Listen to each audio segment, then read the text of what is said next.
Salut tout le monde, c'est Ced. On se retrouve pour une vidéo unboxing d'un carton mystère.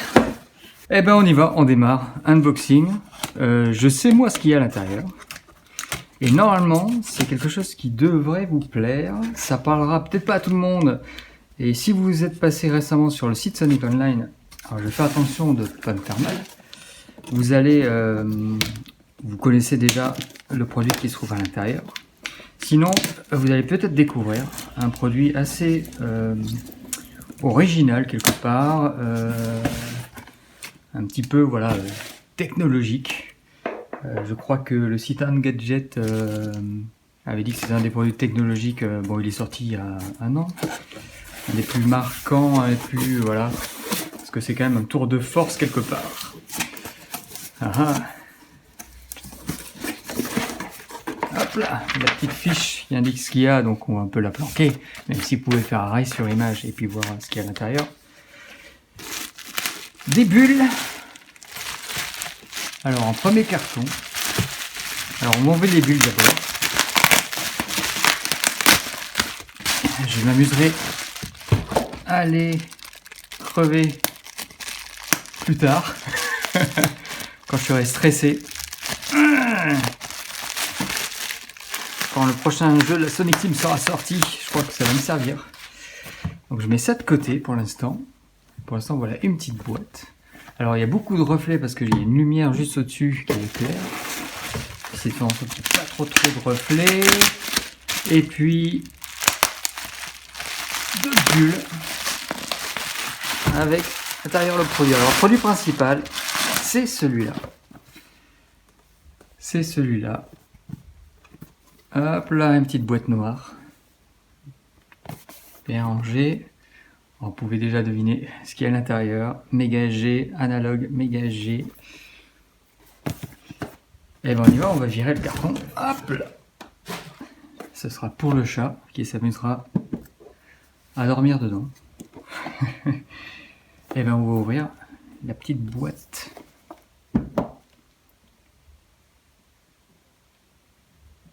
Essayer de ne pas abîmer. Je vais essayer de ne pas abîmer. Alors, je vais peut-être faire par là. Voilà, je fais ça avec un couteau qui sert à ouvrir normalement les lettres ou un truc dans le genre. Putain, c'est bien, c'est du costaud ce plastique. Voilà. On fait ça un peu à l'arrache.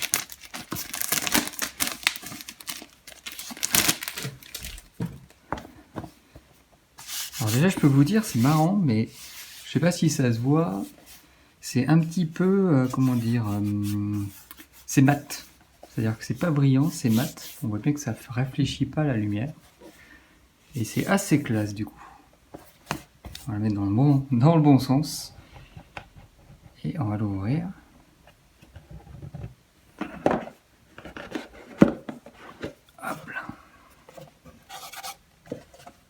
Plastique, un petit voilà. Et là par contre ça réfléchit bien, c'est le plastique de protection. Ah, je vais sortir la bête, voilà. Hop là, on enlève le plastique.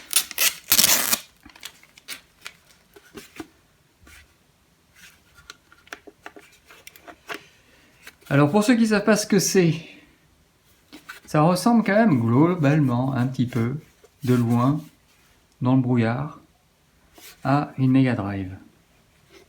Donc, c'est une Mega SG. Ça s'appelle comme ça. C'est fabriqué par Analog. Hop là, on voit ici marqué Analog. C'est fabriqué par Analog. C'est designé aux États-Unis. Voilà. Designé aux États-Unis et en Angleterre. Et fabriqué en Chine. Alors qu'est-ce que c'est exactement? En fait, c'est voilà, si vous allez sur Sonic Online, il y a un article qui se focalise sur comment jouer aujourd'hui aux jeux Sonic de la Mega Drive. Et aujourd'hui, pour jouer aux jeux Sonic de la Mega Drive, une des possibilités, c'est d'acheter ce truc-là. Ce truc-là, c'est une Mega Drive à l'identique au niveau de son fonctionnement, en réalité, c'est pas de l'émulation software. En gros, l'émulation qu'on trouve sur ordinateur, sur la Mega Drive Mini, sur même quand il y a des jeux qui sont portés sur la PS4, sur la Nintendo DS ou même la Nintendo Switch avec les Sega Ages, c'est de l'émulation software, c'est-à-dire qu'on reproduit le fonctionnement d'une console avec de la programmation. Là, ici, le fonctionnement de la console est reproduit au niveau hardware avec des puces à l'intérieur. Alors, je ne vais pas rentrer dans le détail, ça fonctionne avec du FPGA, c'est une puce qu'on peut programmer pour qu'elle fonctionne exactement comme les puces qu'on veut, et non comme le fonctionnement d'une Mega Drive. Donc, ça accepte les jeux Mega Drive, donc vous voyez, c'est vraiment une prise pour la Mega Drive. Bouton power, bouton reset comme une Mega Drive. Ils ont rajouté le petit port jack comme sur la Mega Drive. Ça accepte exactement les mêmes manettes qu'une Mega Drive. Et puis il y a même ici, hop là, le port Mega CD. Donc si vous avez un Mega CD, vous pouvez le brancher là et vous pouvez jouer au jeu Mega CD en utilisant ça. Et la sortie vidéo, donc ici c'est une entrée micro USB pour l'alimentation, et ici c'est de l'HDMI, parce qu'en fait c'est une Mega Drive mais qui sort un signal HD. Voilà, donc vous pouvez le brancher sur les télés modernes, et vous pouvez jouer au jeu Mega Drive avec une qualité parfaite, une émulation parfaite, puisque c'est une émulation vraiment hardware, donc c'est comme si c'était la Mega Drive d'origine. Et il y a un port SD card pour mettre à jour le firmware. Alors, pour information, c'est mettre à jour le firmware, mais il existe aussi des firmware custom qu'on peut trouver assez facilement, qui permet ensuite de mettre des ROM sur ces cartes SD et de lancer des ROM directement, au lieu de mettre ces jeux dans la fonte. Qu'est-ce qu'il y a d'autre dans la boîte? Ah oui, tout ça pour dire, franchement, alors, je sais pas si ça se voit là, mais le plastique est de super bonne qualité. C'est vraiment le même type de plastique qu'il y a sur la Mega Drive. C'est assez épais, ça fait pas du tout jouer. Même la console est assez lourde. Alors je suppose qu'ils ont dû mettre à l'intérieur des poids quand même. Le chat qui passe. Ils ont dû mettre du poids un petit peu parce que la console est quand même petite. Et donc forcément, en accrochant des manettes à fil, il suffit qu'on tire un peu sur la manette, la console bouge. Donc ils ont dû mettre du poids, j'imagine, pour qu'elle reste assez stable. Derrière, ici, c'est du caoutchouc pour que ça accroche au niveau du sol. Voilà, c'est assez joli. Alors Spacer for Sega CD. Donc l'idée, c'est que ce truc-là, il se met en dessous lorsqu'on accroche le Mega CD ici. J'imagine que sinon, il y avait sûrement un petit espace à la base, suivant la prise où elle se trouve par rapport au Mega CD. Et donc du coup, ils ont rajouté ce petit truc qui ressemble à un tapis de souris finalement, un peu en caoutchouc, qui se rajoute, qui se met en dessous de la console. Qu'est-ce qu'on a d'autre? On a un petit livret, voilà. Je sais pas si on voit très bien, de toute façon même sans lumière, c'est pas très hyper visible. Le bleu foncé sur noir. Et voilà, par défaut dans la boîte il n'y a pas de manette, parce que vous pouvez utiliser vos manettes Mega Drive d'origine. Mais sinon, vous avez une manette qui ressemble à ça, fabriquée par 8-bit Do, que vous pouvez brancher dessus. Dans la boîte, on a quoi? On a un câble USB. Non, c'est pas le câble USB, ça. Ça ressemble à un câble USB, mais en fait, c'est le câble HDMI. Voilà, c'est le câble HDMI, hop là. C'est le câble HDMI. Il y a un câble HDMI avec le logo analogue, donc assez classe. On a... Là, c'est le câble d'alimentation, le câble micro USB d'alimentation. Voilà, avec aussi, on le voit un peu là, le logo analogue sur la prise USB, et il se branche dans la prise. J'en rigole d'avance parce que c'est une prise américaine. Hop là. Voilà, c'est une prise américaine. Après, on peut toujours utiliser un petit adaptateur pour l'adapter aux prises françaises, parce que de toute façon, ça accepte du 220 volts. Je ne sais pas si vous le voyez marqué de manière claire, ça accepte du 220 volts. Donc voilà, il faudra un adaptateur pour la petite prise. J'imagine que ça doit aussi marcher avec n'importe quel adaptateur. Bon, il faudrait regarder ce que ça sort ça sort du 5 volts et du 2100 mAh. C'est ce que sort, il me semble, n'importe quel adaptateur pour smartphone. Et dans la boîte, on a ce truc là. Voilà, j'essaie d'éviter les reflets. Qui est en fait un adaptateur. Alors je vais l'ouvrir. On va faire comme ça. Tac. Qui est un adaptateur. On le voit. MS adaptateur, qui permet, en le mettant sur la console, voilà, comme ça, tac, qui permet de brancher des jeux Master System. Ça fait que ça permet de jouer aux jeux Master System sur cette console-là aussi. Donc voilà pour le contenu de la boîte et de la Mega SG. Voilà. On va passer à l'autre colis que j'ai commandé aussi chez Analog.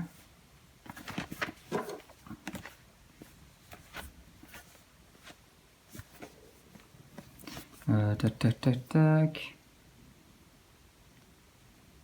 Bon, je vais essayer de l'ouvrir sans trop abîmer.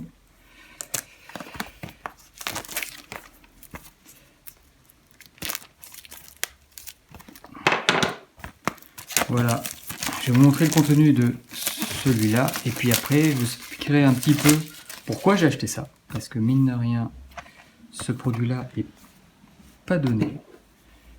Quel est l'intérêt? Eh bien, hop là, voilà, parfait.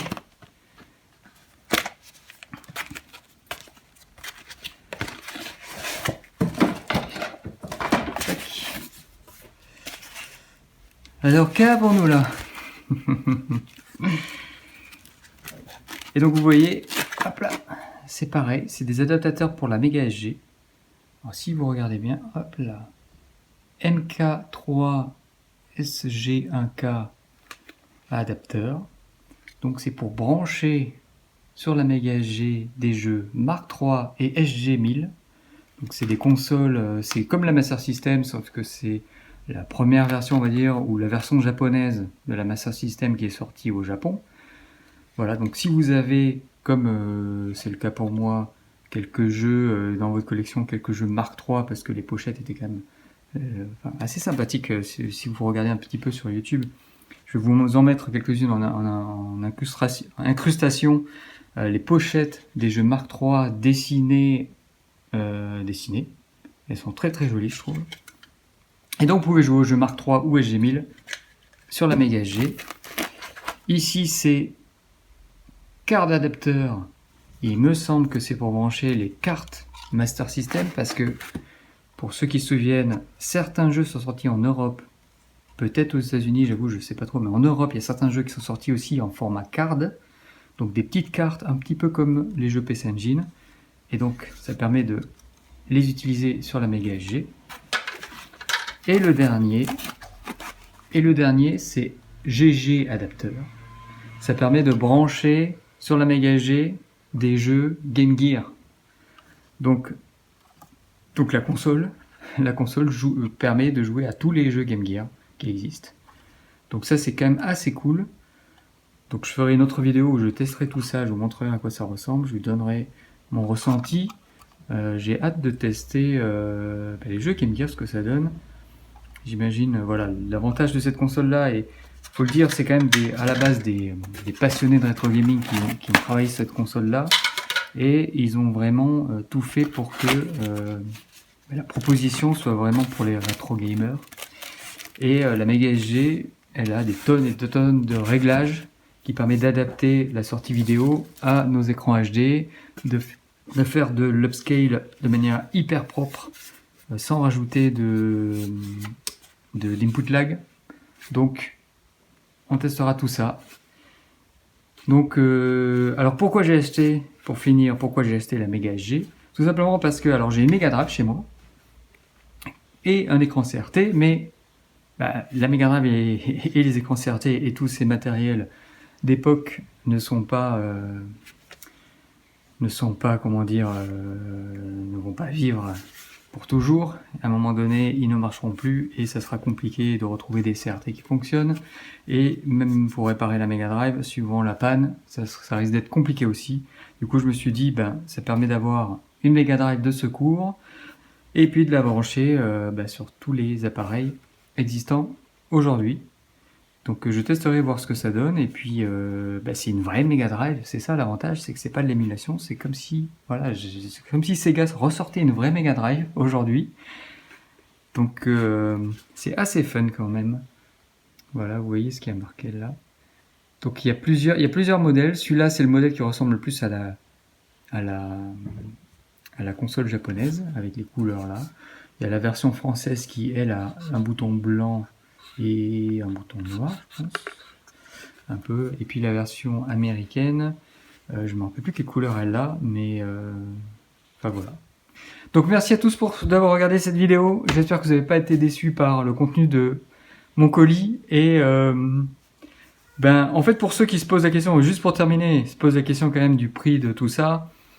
Alors les frais de port sont assez chers parce que Analog utilise FedEx et envoie le produit. Je l'ai commandé il y a 2 jours et il est arrivé quoi. Donc ça va hyper vite et en frais de port il y en a pour dans les 60 €, ce qui fait beaucoup. Après le produit lui-même, si je me trompe pas, c'est dans les 250 € la Mega SG. Et les adaptateurs, alors comme c'est vraiment comme beaucoup d'entreprises, ils font un petit peu d'argent sur les accessoires. Ils sont vendus dans les 60, je crois, euros. Alors c'est les prix en dollars, mais 1 euro c'est pas loin d'un dollar. Donc au total j'en ai eu pour plus de 300 €. C'est le prix de la passion, certains diront. C'est un investissement. Voilà, il suffit juste de mettre un peu d'argent de côté pendant quelques mois pour pouvoir après se payer ça. Et puis voilà, des jeux Mega Drive j'en ai beaucoup chez moi. Il y en a certains que j'ai gardés depuis l'époque de la Mega Drive que j'avais à l'époque, et donc je vais pouvoir prendre plaisir encore à jouer aux jeux Mega Drive dans mon salon, sur mon canapé, sur ma télé HD. Merci à tous d'avoir regardé cette vidéo, et on se retrouve bientôt pour d'autres aventures sur soniconline.fr. Salut!